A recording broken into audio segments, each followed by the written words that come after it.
କ'ଣ ଆପଣ ITI ପରେ ଓଡ଼ିଶାରେ ଯେକୌଣସି ଗୋଟିଏ ଓଡ଼ିଶା ଗଭର୍ଣ୍ଣମେଣ୍ଟ ଅଣ୍ଡରଟେକିଂରେ ଜବ୍ କରିବାକୁ ଚାହୁଁଛନ୍ତି କି? ତାହେଲେ ଏଇ ଜବ୍ଟା ଆପଣଙ୍କ ପାଖକୁ ବହୁତ ହେଲ୍ପଫୁଲ୍ ହେବ।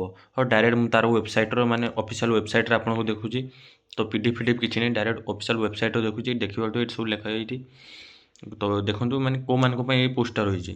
ତ ଯେଉଁମାନେ ITI ଟ୍ରେନି, ଇଲେକ୍ଟ୍ରିକାଲ ଟ୍ରେନି और ଇଲେକ୍ଟ୍ରିସିଆନ୍ ଲାଇନମ୍ୟାନ୍, ମେକାନିକାଲ ଯେଉଁମାନେ ଅପରେଟର, ମେକାନିକାଲ ଫିଟର ୱେଲ୍ଡର और आउ एपट अच्छे होल्डर अच्छी और स्टोर कीपर अच्छी ये किसी पोस्ट आसी। तो यार एप्लिकेशन ये देखिए एप्लिकेशन पेमेंट फी रेजिस्ट्रेशन स्टार्ट हम 12/11/2025 माने नवेम्बर 12 तारिख रू आपणकर ये फॉर्म पका स्टार्ट हम। तो ये पुणी यार फॉर्म फीस केते रहिबो? यार फॉर्म फीस 500 टंका रहिबो, जहाँकि नॉन रिफंडेबल। किसी एथिरे आपनको कंपनी रिटर्न दबो नहीं। तो यही हम। तो यार लास्ट डेट केबे रही? यार लास्ट डेट रही 11/12/2025। या भितर आपको सब आपको फॉर्म फिलअप कंप्लीट करने पड़ो। एवं यार एग्जाम केमती हो? यार एग्जाम कंप्यूटर बेस्ड एग्जाम हो एवं MCQ वाला क्वेश्चन रहिबो।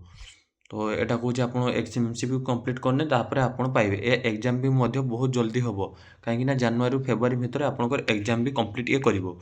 तापर कौ माने कौथिरे केते कौन पोस्ट अच्छी? तो इलेक्ट्रिकल ट्रेनी माने ऑपरेटर, इलेक्ट्रिशियन लाइनमैन, तो UR 33टी पोस्ट अच्छी। वुमेन मानक 11टी पोस्ट अच्छी। SCBC 7टी पोस्ट अच्छी। वुमेन मानक 2टी पोस्ट अच्छी। SC 6टी पोस्ट, वुमेन मानक 2टी। ST 17टी पोस्ट, वुमेन मानक 6टी। तापर PW एक्स सर्विसमैन जो अलग पोस्ट अच्छी। तो मेकानिकाल भी सेमती अच्छी। तो सब तो जनइले भिडियोटी भारी बड़ हो, तो सब जनवा मो क्षेत्र में संभव नुहे। तो आपण मानक देखी दूँ, आप स्क्रीनशॉट मानि पारती कि डायरेक्ट ऑफिशियल वेबसाइट आप विजिट कर डायरेक्ट PDF भी डाउनलोड कर पारती। तो आगक जो आउ कौन अच्छी? तो पेमेंट केते कौन रहिबो? तो पेमेंट देखि पारथिबे स्टाइपेंड अवेलेबल पर मंथ 22,700 लेखा वर्ष आपको से आपन काम शिखिबो। काम शिखिया बेले आपको 22,700 टंका जाए सैलरी दबो। तापर आपनकर 25,000 रु 81,000 मध्य रहिबो। प्राय बेसिक सैलरी 25,500 रहिबो, 25,500 रु अधिका रहिबो।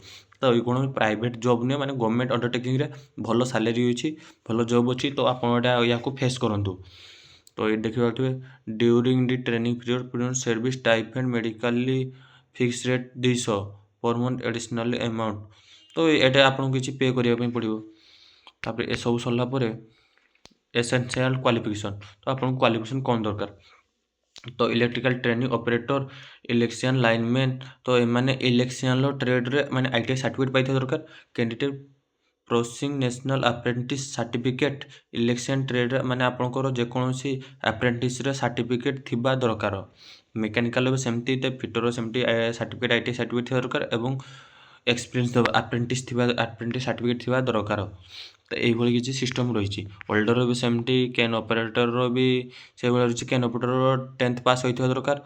ता सहित वर्कमैनसी नोटराइज एंड 5 वर्ष एक्सपीरियंस थी दरकार। तो ये किसी रही। आप मानते पढ़ी पारे, आप जानीपारे ठीक अच्छे।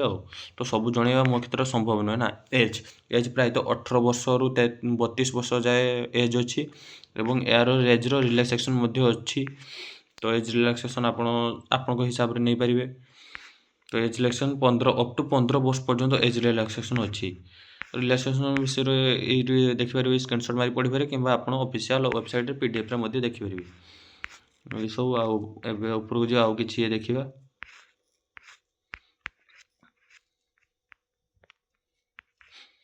एवं सिलेक्शन प्रोसेस केमती कौन रही। 120टी मल्टीपल चॉइस क्वेश्चन पड़ो। Divide by 40 general aptitude reasoning माने जनरल क्वेश्चन किसी रहिबो। इंग्लिश रे जनरल अवेयरनेस रो किसी क्वेश्चन रहिबो। तो ये प्राय क्वेश्चन सब साधारण नेगेटिव मार्क मध्य होची। 0 पॉइंट माने 4टा आपनकर भूल है गोटे मार्क कटिबो। तो माइनस मार्किंग अच्छी। 2 घंटा टाइम रहिबो। या भितर एग्जाम करने candidate qualify written test CBT shortlist verification document. तो आपको वेरिफिकेशन हम माने आप CBT जदि आम शॉर्टलिस्ट आसबे ताने आप भुवनेश्वर आप सब ठीक ठाक हम। अपॉइंटमेंट इश्यू ओन भी बेसिक मेरिट लिस्ट लिस्ट आपंकर सिलेक्शन हम। Center of exam CBT exam कौटी हम? ये भुवनेश्वर, कटक, राउरकेला, संबलपुर, ब्रह्मपुर, बालेश्वर, ढेंकानाल, अनुगुल, जयपुर ତ ଏଇସବୁ ଜାଗା ରହିଛି, ହାଉଡ଼ା ଫାଉଡ଼ା ସବୁ ଏସବୁ ଜାଗା ରହିଛି ଆଉ।